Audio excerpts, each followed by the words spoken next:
Before I begin, I just want to explain to the reader that the "don't try this at home" caveat is not simply an obligatory disclaimer. What I did was a very bad idea, and though I had a sitter, though I had taken all precautions necessary, it was stupid regardless. Just because you can survive a punch in the face doesn't mean it's fun. I started last week on Saturday. I had found the leaves in the woods behind my Mima's house when I was looking for shrooms. I had found fly agaric there before. My Mima confronted me when she saw me carrying them back to the car because she knew exactly what they were. I came up with a really shitty excuse that I was going to feed them to my neighbor's rabbit, which only made things worse because she knew what it would do. I threw them over the fence, then went back to get them before I left. I hadn't eaten that day, which I thought was a good idea, and I decided to dry the leaves with a hairdryer, which was a dumb idea. They just flew on the floor. If you haven't figured out yet, I'm not the brightest bulb in the shed, so I put them in the oven for a little while with the door open. I called my friend Deuce over. I will call him D from now on. When I told him what was going on, he told me he wasn't going to do it because he was the one who had to take care of me during a really bad salvia experience. Regardless, he did it, probably because he knew I was going to do it whether I had a sitter or not. And I need supervision at all times, sober or not. I ground them up with a coffee grinder, which I then threw away because my mom uses that grinder, and I don't want her to trip out. She's uptight. Oh man, the stuff tastes like ass washed in ass. I was making gagging faces, and the whole time D was rolling his eyes. I got it down in about 10 minutes. So we went in the living room to watch Gummo, our favorite flick. He started smoking a cigarette and I put in a wad of chaw to bide our time.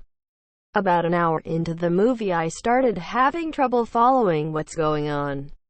Gummo is a tough movie to follow anyway, but I started forgetting that I was watching a movie. It was like I was constantly waking up and trying to figure out what happened while I was asleep, only to wake up again. D said I started clearing my throat a lot for some reason. I kept asking him if he'd change the channel, and then he'd tell me we were watching a movie only to hear me ask the question again. This was the point that everything became darker. There was a low hum behind me, and every time I'd turn around to see what it was, it'd stop. D started laughing and he told me that I was tripping, but I had trouble accepting this. I didn't really remember taking anything, and I felt like my mind was still working okay. It was just that everything around me was getting twisted. At this point, I lost track of time. I asked D what I should do because I was still tripping, 'cause I thought I had to go to work in a few minutes. He reassured me that it was still Saturday. Then he asked me how long the trip lasts. I told him the internet said 3 days, and then I realized how fucked I was. I had work on Monday. He told me to call in sick, but at this point I forgot what he was talking about. He said I got up and walked to the bathroom, turned on the shower and started throwing the towels into the shower. I remember seeing myself going into the kitchen and sending a telegraph. But then the telegraph started making grinding noises. It suddenly disappeared. D, being the film freak he is, ran into my room to get the camera. Unfortunately, for the next couple hours I didn't really do anything exciting. Instead, I curled into a ball and rocked back and forth like a mental patient. I did have a classic quote though. Under tapestry Hawaii, followed by a bunch of Mandarin. I'm bilingual. I remember right about here hearing this tup tup tup noise from my chest as I started concentrating on it. An image of yellow worms eating it. My heart flashed across my face and suddenly my chest hurt a lot. I sorta wake up to D calming me. I had started crying and telling me that I was fine. I reached into my pocket to get some chow, then I was back into crazy world. I didn't know at the time, but D had taken my chow away from me because I kept taking out some tobacco then putting it in my pocket. It was funny at the time, but he got worried I might start eating it. I was suddenly on my aunt's tree swing telling this girl my first GF, that I didn't want to sing at her funeral. She begged me, saying that I had played the guitar beautifully, and besides, Jan hates me unless you're me. This doesn't make sense, but I think this was a very important vision for me. It make a lot of sense. I started crying at this time, but it felt like my tears were burning my face. Dee said he started wondering if he should call a doctor because I was really flushed. It was also at this point he called into work sick for me. The first day I've missed in 2 years. I remember asking for it to come back. Then I started wandering down a hallway. Mind you, I was sitting next to my futon for most of this, approximately 6 to 7 hours, doing nothing but coughing, clearing my throat, and talking nonsense, looking for a doctor. This is where things get weird. I have a pet Burmese python named Mildred, and she started banging her head against the top of her cage like she was trying to get out. This is really weird for her because she's very docile. You could poke her in the eye and she wouldn't even hiss at you. I somewhat remember this, or maybe I think I do cause it's on video. Dee started to get really tired, but he wasn't going to doze off cause I guess I was still acting freaked out. I think this may have been the point where I thought I was in a wheelbarrow full of rats, thinking it was my throne. Looking back, I realize this may have been a reference to my favorite song Climbing Up the Walls by Radiohead. Who knows? The one thing I remember from this part of the trip was that I thought I was in a dream. But even when I took control of it, I'm a lucid dreamer too. It would only get weirder and worse. One part of the dream was talking to my old baseball coach, who died in a snowmobile accident when I was 13, asking him how I get out of here. He started walking towards me and suddenly I got scared, and even though I was saying, "This is just a dream," I couldn't get him to stop coming at me. And I couldn't move my legs. I started to scream, and then he looked like he was walking away. Dee said I never screamed during the first night. The second day wasn't any better. I was really thirsty, but when Dee would get me water I would drink a little and get sick.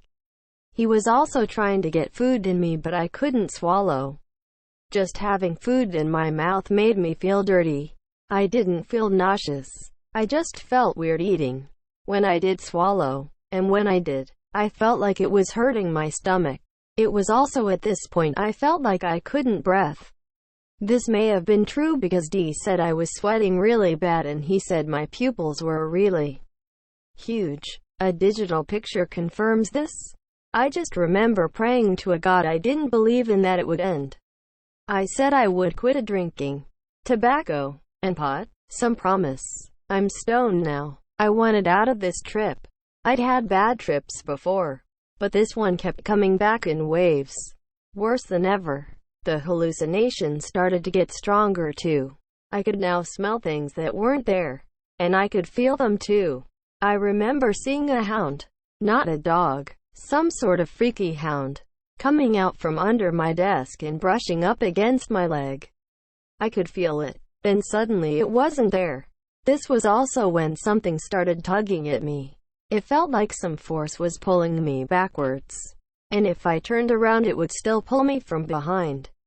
Mind you, I wasn't really moving all that much, but I thought I was. Dee wasn't feeling too hot because he stayed up drinking coffee to watch over me. Gratitude doesn't begin to describe what I owe him, and he tried to get me to go for a walk with him. Every time he tried to pull me to my feet, he said I would stumble and fall to the floor. I would sit down really hard. I also started pushing on the floor too, and he said my jaw was locked really tight. This is the part of the trip that memory sorta fails me. I remember bits and pieces, like hearing sirens and pounding on the walls. And I remember watching my computer monitor fall over and burst into blue flames. I started to get hungry, but every time Dee brought me something it would make me sick to see the sight of it. I found a silver dollar on my desk, and for some reason it made me laugh. I started playing with it. Then all of a sudden it got heavy, so I tried to throw it back on my desk. It ended up landing like 3 feet away from me. My body wasn't listening to me very well. This is, embarrassingly, where I pissed myself too. D was worried, he said. Not because he had to clean up a mess, but because he said I hadn't really drank much at all and I was pissing like a racehorse. I do remember him coming back to me with a bunch of paper towels, new shorts, and a big glass of water. But I also remember getting very scared. I asked him if he was writing this down, and he looked at me really confused. Which scared me more. This is where I tried to climb on my bed to get away from him. He was worried that I would get piss on my bed, so he grabbed me. Big mistake. I started freaking out, swinging my arms furiously. I remember doing this, and though it seems crazy now, and the time I thought I was truly in danger, I also remember that I thought it was still day even though it was about 2 Monday morning. D had somewhere around here called his girlfriend to keep an eye on me and he went slept on the couch. I remember waking up to find her cradling me, telling me that they're gone. Don't worry, you're fine. I don't know what she was talking about. I can only assume I was talking gibberish again. I didn't really feel comfortable with her holding me like that, even though she's a good friend. Maybe because I don't remember her coming in, so I started pushing her away. She laughed. I knew I was coming back. Coming back, not coming down. At this point, because I started to feel really tired and hungry. The hallucinations were minor at this point. I may have simply been dozing off. I can't be sure. Tuesday was a disaster. I couldn't keep focused on anything at work, and I kept worrying that people would think I was stoned or hungover because I was stuttering my speech a little, and everyone was asking if I was feeling okay. Luckily, they thought I was still sick. I got absolutely nothing done. When I got home that night, I ate a huge dinner and passed out immediately. Wednesday was a little better. My brain seemed to be working okay. But it was at this point that I started to remember everything I saw when I was tripping, so I was still sort of distracted. It's now a week and a day later, and I still don't feel totally right. I don't think I'm ever going to do this again, and I wouldn't recommend it.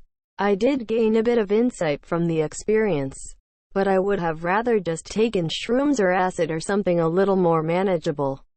It really sucked being stuck in a bad trip for 3 days. Definitely a thumbs down.